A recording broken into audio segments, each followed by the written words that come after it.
नहीं जो कबर के हालात सुनते सन। उस्मान वर्गे रोंदे सन। पूछा उस्मान रोना क्यों है? फरमाया मैदान महशर च बड़े लोग होंगे, कबर च तो कले ही होना है, रोना इस वास्ते उस्मान उथे ही बने।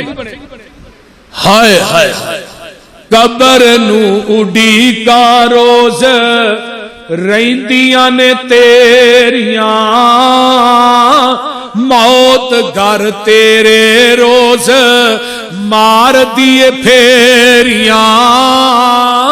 कबर नू उडीका कला इथे आए ते कला इथों जाना ऐतियां पुत्तां तेरे आना कम तेरे आना।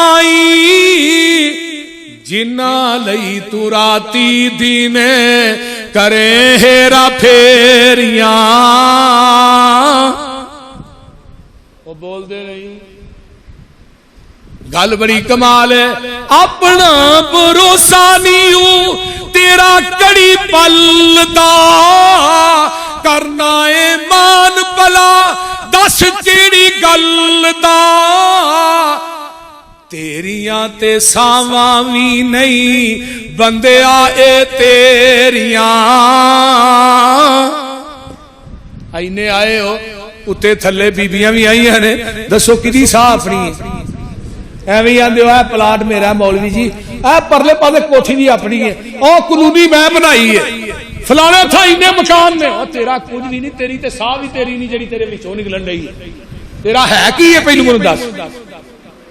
मान कानू करना है हुसन ते जवानी दा, जिंदगी तेरी जिवें बुलबुलाए पानी दा। खत्म कर जाना तेनू मौत दियां नेरियां।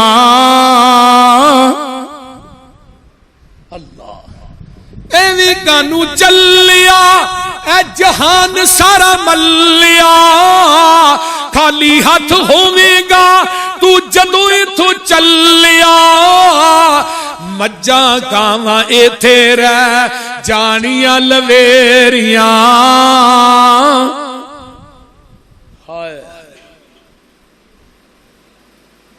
गल बड़ी बाकमाल है, गल मुकावा टाइम हो गया। उड़ जाना पंछी जेड़ा ए तेरे विच बोलदा, कौडी भी नहीं मुल रहना फिर खाली खौलदा।